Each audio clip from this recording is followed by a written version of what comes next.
சகோதரர்களே சகோதரிகளே, அஸ்ஸலாமு அலைக்கும் வரஹ்மத்துல்லாஹி வபரகாத்துஹு. இன்றைய இந்த அமர்விலே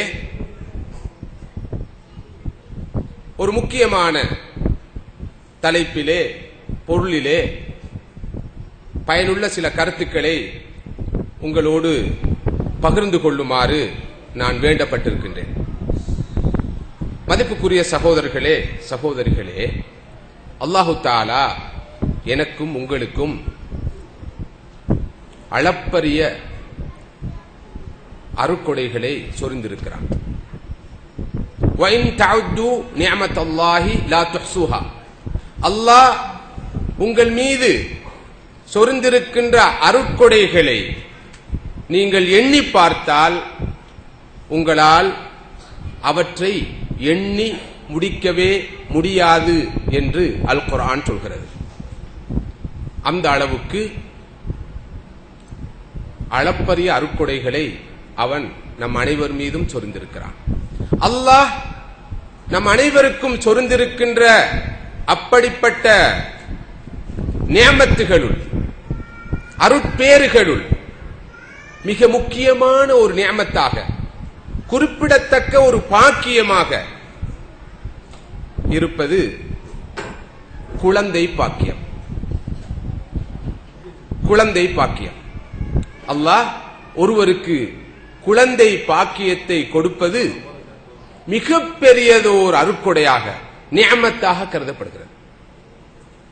அன்புக்குரிய சகோதரர்களே சகோதரிகளே, இந்த உலகத்திலே எல்லா வாய்ப்புகளையும் வசதிகளையும் வளங்களையும் நிறைவாக பெற்ற பலர் குழந்தை பாக்கியத்தை பெறாத ஒரே காரணத்தினால் இவ்வாறு வாடி வதங்கி துன்பத்தில் மூழ்கி இருக்கிறார்கள் என்பதை நாம் தேடி பார்க்க வேண்டும். அந்த அளவு தூரம் அல்லாஹ் நமக்கு சொரிந்திருக்கிற மிகப்பெரிய ஒரு அருட்கொடையாக, மிகப்பெரிய ஒரு பாக்கியமாக குழந்தை பாக்கியம் இருக்கிறது. சூரத்து ஷூராவின் 42ஆம் வசனத்திலே அல்லாஹ் இந்த பாக்கியத்தை பற்றி நமக்கு சொல்லித் தருகிறான். யஹபுலு லிமன் ஷாஅ இனாசன் வ யஹபு லிமன் ஷாஅ ذுகூர் அவ் யுஸவ்விஜுஹும் ذுக்ரானன் வ இனாசா வ யஜ்அலு லிமன் யஷாஉ வ யஜ்அலு மன் யஷாஉ அகீமா இன்னஹு அலீமுன் கதீர். அல்லாஹ் தான் நாடியவர்களுக்கு பெண் குழந்தைகளை அருளாக கொடுக்கிறான், தான் நாடியவர்களுக்கு ஆண் குழந்தைகளை அருளாக கொடுக்கிறான், மற்றும் சிலருக்கு ஆண்களையும் பெண்களையும் கலந்து கொடுக்கிறான். இன்னும் சிலருக்கு அவன் குழந்தை பாக்கியத்தை கொடுக்காமல் அவர்களை குழந்தை பேர் அற்றவர்களாக ஆக்கிவிடுகிறான். அல்லாஹ் யாவற்றையும் நன்கு அறிந்தவன், அனைத்தின் மீது சக்தியும் ஆற்றலும் மிக்கவன் என்று இந்த ஆயத் சொல்கிறது. இங்கே அல்லாஹ் யஹபு வஹப யஹபு ஹிபா, குழந்தை பாக்கியம் என்பது அது ஆண் குழந்தையாக இருக்கட்டும் பெண் குழந்தையாக இருக்கட்டும் அல்லாஹ்வுடைய மிகப்பெரிய ஒரு அருட்கொடை, அளப்பரிய ஒரு அருட்கொடை என்பதை மிக அழகாக விளக்குகிறான். சகோதரர்களே சகோதரிகளே, குழந்தை பாக்கியம் என்பது ஒரு அருள் என்று சொன்னேன். குழந்தை பாக்கியம் என்பது இந்த உலகத்தில் எமக்கு கிடைத்திருக்கிற மிகப்பெரிய அலங்காரம் என்று அல்லாஹ் அல் குர்ஆனிலே வர்ணிக்கிறான்.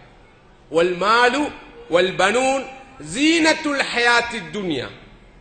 நீங்கள் பெற்றிருக்கிற சொத்து செல்வங்களும் குழந்தைகளும் இந்த உலகத்துடைய அலங்காரமாகும். குழந்தைகள் அலங்காரம், ஜீனா. அருள் என்று சொல்கிறான், அலங்காரம் என்றும் சொல்கிறான். ஆனால் நாம் ஒன்றை மறந்துவிடக் கூடாது. அல்லாஹ் எமக்கு வழங்கி இருக்கின்ற இந்த குழந்தைகள் பாக்கியமாக, அருளாக, அலங்காரமாக அமைந்திருப்பது போலவே இந்த குழந்தைகள் சோதனையாகவும் நமக்கு தரப்பட்டிருக்கிறார்கள். ஒவ்வொரு அருளும் ஒரு சோதனை தான். அல்லாஹ் ஒரு அருளை தந்திருக்கிறான் என்றால், ஒரு பாக்கியத்தை தந்திருக்கிறான் என்றால், அது அருளாக பாக்கியமாக அமைவது போலவே அது நமக்கு சோதனை என்பதை மறந்துவிடக் கூடாது. இலங்கையிலே ஒரு செல்வந்தர் அடிக்கடி சொல்வார், அவர் பெரிய பணக்காரர், ஒரு பெரிய பரோபகாரியும் கூட. ஒரு 500-600 விதவைகளுக்காக மாதாந்தம் தனது சொந்த உழைப்பிலிருந்து அவர் ஒரு தொகை காசை கொடுத்து வருபவர். ஏனென்றால் தான் சிறுபிராயத்தில் இருக்கின்ற போது தனது தந்தை இழந்த காரணத்தினால் தனது தாய் விதவையாக இருந்த போது தம்மை வளர்ப்பதற்கு எவ்வளவு கஷ்டப்பட்டால் என்பதை அவர் அடிக்கடி நினைத்து பார்ப்பார். பசிக்கொடுமையினால் தன்னுடைய ஒரு சகோதரி போசாக்கின்மையினால் வாடி இறுதியில் மரணமானதாக கூட அவர் சொல்வார். எனவே சமுதாயத்தில் அதிகம் கஷ்டப்படுபவர்கள் விதவைகள் தான் என்பது அவருடைய அனுபவம். எனவே விதவைகளுக்கு அதிகம் உதவி செய்வது அவருடைய வளமை. இன்னும் பல நற்காரியங்களும் செய்பவர் அவர். அவர் அடிக்கடி சொல்கின்ற ஒரு கருத்து என்னவென்றால், ஒரு காலத்திலே அல்லாஹ் என்னை வறுமையினால் சோதித்தான். ஒரு காலத்தில் அல்லாஹ் என்னை வறுமையினால் சோதித்தான். இப்போது அல்லாஹ் எனக்கு காசை பணத்தை தந்து சோதிக்கிறான். அன்றைய சோதனையை என்னால் உணரக்கூடியதாக இருந்தது. வறுமை என்பது எவ்வளவு பெரிய சோதனை என்பதை நான் நன்கு உணர்ந்தேன். ஆனால் இன்று அல்லாஹ் எனக்கு வாய்ப்பை வசதியை தந்து சோதிக்கிறானே, இந்த சோதனை என்னால் உணர முடியாமல் இருக்கிறது. வெறும் அருளாக பாக்கியமாக மட்டுமே நான் இதனை பார்க்கிறேன். இந்த நிலையிலிருந்து நான் விடுபட வேண்டும். எனக்கு நிச்சயமாக தெரிகிறது, காசு பணம் என்பது வெறும் அருள் மாத்திரமல்ல, அது மிகப்பெரிய ஒரு சோதனை. இது பற்றி நான் விசாரிக்கப்படுவேன். இதற்கு நான் பதில் சொல்லி ஆக வேண்டும் என்று நான் உணர்கிறேன் என்று சொல்வார். ஒரு சாதாரண ஒரு மனிதர் உடைய மனோநிலை இங்கே நான் சொல்கிறேன். இதுதான் உண்மையும் கூட. சகோதரர்களே, சகோதரிகளே, குழந்தைகள் மிகப்பெரிய பாக்கியம். அதே நேரத்தில் அவர்கள் சோதனை பொருளாகவும் இருக்கிறார்கள். எனவேதான் வல்மாலு வல்பனூன், சொத்து செல்வங்களும் குழந்தைகளும் ஜீனத்துல் ஹயாத்தித் துன்யா, இந்த உலக வாழ்வின் அலங்காரம் என்று வர்ணிக்கிறார் அல்லாஹ். மற்றொரு ஆயத்தில் சொல்கிறான், கேளுங்கள், இன்னமா அம்வாலுக்கும் அவுலாதுக்கும் ஃபித்னா. ஃபித்னா அங்கு ஜீனா, இங்கு ஃபித்னா. அங்கு குழந்தைகள் பாக்கியம், அருள். இங்கு குழந்தைகளை அல்லாஹ் ஃபித்னா என்று சொல்கிறான், உங்களுக்கு சோதனை என்று சொல்கிறான். உங்களது குழந்தைகளை ஜீனத்தாக அமைத்துக் கொள்ளப் போகிறீர்களா, ஃபித்னத்தாக அமைத்துக் கொள்ளப் போகிறீர்களா என்பது உங்கள் கரங்களில் இருக்கிறது. உங்களது குழந்தைகள் ஜீனாவாக, உங்களுக்கு அலங்காரமாக அமையப் போகிறார்களா, அல்லது ஃபித்னாவாக, சோதனையாக அமையப் போகிறார்களா என்பது பெற்றோர்களாகிய உங்களது கரங்களில் இருக்கிறது. இந்த குழந்தைகள் உலகில் மாத்திரமல்ல, மறுமையில் உங்களுக்கு ஜீனாவாக, அலங்காரமாக வரலாம். நீங்கள் நரகம் செல்லாதவாறு உங்களை காப்பாற்றுகின்ற திரையாக இவர்கள் அமையலாம். மறுபக்கம் உங்களையே நரகில் கொண்டு போய் தள்ளுகின்ற மிகப்பெரிய ஃபித்னாவாகவும் இருக்கலாம். இது உங்கள் கையில் இருக்கிறது என்று ரப்புல் ஆலமீன் சொல்கிறான். உங்களுடைய குழந்தைகள் ஜீனா ஃபித்னா என்பதை நாம் மறந்துவிடக் கூடாது.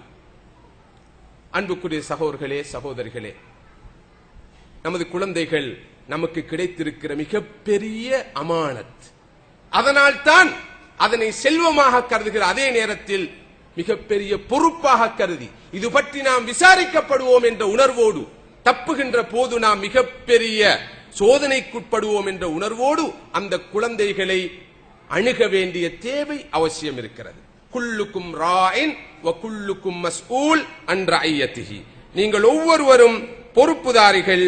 உங்களுடைய பொறுப்பு பற்றி நிச்சயமாக நீங்கள் விசாரிக்கப்படுவீர்கள் என்று ஸல்லல்லாஹு அலைஹி வஸல்லம் அவர்கள் சொன்னார்கள். நீங்கள் ஒவ்வொருவரும் பொறுப்புதாரிகள், உங்களுடைய பொறுப்புகள் பற்றி விசாரிக்கப்படுவீர்கள். அந்த வகையில் எங்களது கையில் இருக்கிற மிகப்பெரிய பொறுப்பு எமது குழந்தைகள். எமது கரங்களில் விடப்பட்டிருக்கிற மிகப்பெரிய பொறுப்பு எமது குழந்தைகள். எம்மை நாம் நரக நெருப்பிலிருந்து காப்பாற்றிக் கொள்வது போல எமது உயிராக, ஈரக்குலையாக நாம் கருதுகின்ற எமது குழந்தைகளையும் பிள்ளைகளையும் அந்த பயங்கரமான நரக நெருப்பிலிருந்து காப்பாற்றிக் கொள்வதற்கு ஆவண செய்ய வேண்டும். அதுதான் உண்மையான அன்பு, அதுதான் உண்மையான பாசம். எனது குழந்தை சுவனத்தை நோக்கி செல்கிறதா, நரக நெருப்பை நோக்கி செல்கிறதா? எனது குழந்தையின் இந்த நடவடிக்கை, அது அணிகின்ற ஆடை, அது படிக்கின்ற நூல், அது பார்க்கின்ற காட்சி, அது கொள்கின்ற தோழமை, அதனுடைய நட்பு, அதனை நிலையான நிரந்தரமான சுவனத்துக்கு அழைத்துச் செல்கிறதா, அல்லது எனது குழந்தை நாளொரு மேனியும் பொழுதொரு வண்ணமுமாக நரக நெருப்பை நோக்கி செல்லிக் கொண்டிருக்கிறதா என்பதை உறுதி செய்கின்ற பொறுப்பு ஒவ்வொரு தாய்க்கும் தகப்பனுக்கும் இருக்கிறது.